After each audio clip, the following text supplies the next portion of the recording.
नमस्कार किसान भाइयों, इंडिया प्रेस यूट्यूब चैनल में आपका स्वागत है। धान चावल निर्यात को लेकर स्थिति क्या है? क्या गैर बासमती और बासमती चावल के निर्यात से भाव में बनेगी तेजी? अंतर्राष्ट्रीय मार्केट में भारतीय चावल की स्थिति क्या है? इस पर करेंगे विस्तार से चर्चा। किसान भाइयों, भारत सरकार धान चावल निर्यात की बात करें तो इस समय तेजी की तरफ बढ़ा रही है। निर्यात इस समय मजबूत बना हुआ है, खासकर अफ्रीका और एशिया के देशों में भारतीय बासमती चावल की अच्छी खासी डिमांड देखने को मिली है। पाकिस्तान, थाईलैंड जैसे देशों में इस बार धान की पैदावार घटने से आने वाले दिनों में धान के भाव में तेजी बनेगी।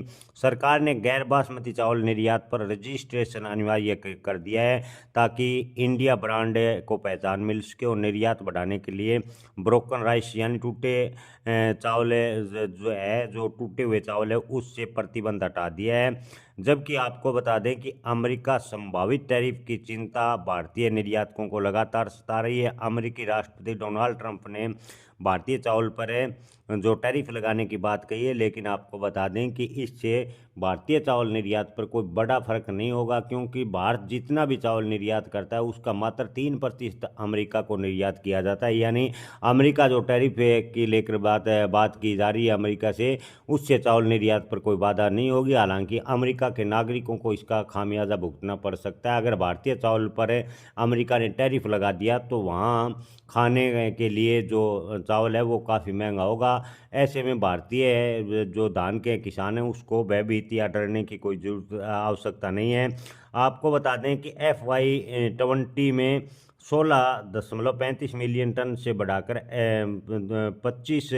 2025 में 20.1 मिलियन टन चावल अभी तक निर्यात हुआ है, जो भारत की क्षमता को दिखाता है। यानी अब की बार चावल का अच्छा खासा निर्यात हुआ है। अफ्रीका और एशिया यानी खासकर फिलीपींस से मलेशिया में लगातार भारतीय बासमती चावल की डिमांड बढ़ी है और लगातार चावल का अच्छी खासी मात्रा में निर्यात किया जा रहा है। निर्यात करने को लेकर कई राज्य सरकारें प्रोत्साहन राशि भी दे रही है। जी हाँ दोस्तों, निर्यात के लिए राज्य सरकार ने AFPO को 4 लाख रुपए का प्रोत्साहन दिया है ताकि निर्यात बढ़ाने में और दिलचस्पी बन सके। जी हाँ दोस्तों, भैजोई के किसानों की मेहनत अब अंतर्राष्ट्रीय बाजार में अपनी खुशबू बिखेर रही है। आपको बता दें कि उत्तर प्रदेश जिले के Daulat rice and agro products ने टील फार्मर प्रोड्यूसर कंपनी लिमिटेड एसोपुर टील शामली के साथ मिलकर बासमती चावल का निर्यात किया। पर राज्य सरकार ने कृषि निर्यात नीति के तहत क्लस्टर आधारित निर्यात करने पर राज्य सरकार ने FPO को 4 लाख रुपए की प्रोत्साहन राशि दी है। यानी निर्यात बढ़ाने को लेकर FPO को 4 लाख रुपए की उत्तर प्रदेश सरकार ने जो प्रोत्साहन राशि दी है, इससे APF से जुड़े किसानों में थोड़ा उत्साह है। सहायक कृषि विपणन अधिकारी ने बताया है कि यह राज्य सरकार का दूसरा FPO है जिसे निर्यात पर प्रोत्साहन मिले हैं।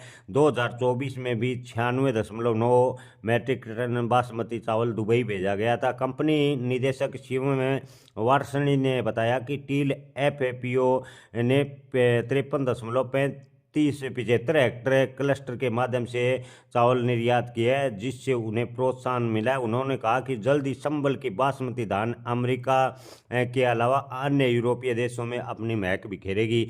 यहाँ जी हाँ किसान भाइयों, आपको बता दें कि इन दिनों बासमती और गैर बासमती चावल की बात करें तो अच्छी खासी मात्रा में निर्यात हो रहा है। लेकिन किसान भाइयों के मन में सवाल है कि क्या इतना निर्यात होने के बाद भी धान के भाव में तेजी क्यों नहीं बन रही? तो किसान भाइयों, आपको बता दें कि अंतर्राष्ट्रीय मार्केट में इन दिनों चावल की कीमतों पर दबाव है। जैसे ही अंतर्राष्ट्रीय मार्केट में चावल की कीमतों में बढ़ोतरी होगी, भारतीय धान किसानों को इससे सीधा फायदा होगा। चावल के दाम बढ़ने पर भारतीय किसानों को इसका फायदा होगा और धान के भाव में भी तेजी बनेगी। अंतर्राष्ट्रीय मार्केट में जब तक चावल के भाव में बढ़ोतरी नहीं होगी तब तक धान के भाव में तेजी की उम्मीद कम है।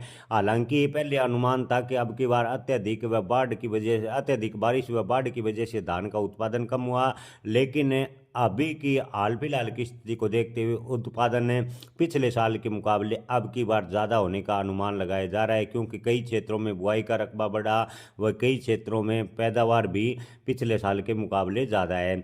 ओवरऑल स्थिति की बात करें तो किसान भाइयों पिछले कई सालों के मुकाबले अब की बार धान का उत्पादन ज़्यादा है। हालांकि अच्छी बात यह है कि निर्यात बढ़ाने को लेकर सरकार लगातार प्रयास कर रही है। बासमती गैर बासमती चावल का अच्छी खासी मात्रा में निर्यात किया जा रहा है। उम्मीद करते हैं कि अंतर्राष्ट्रीय मार्केट में चावल की कीमतों में बढ़ोतरी हो ताकि धान के किसानों को थोड़ा फायदा मिल सके। जय किसान, धन्यवाद।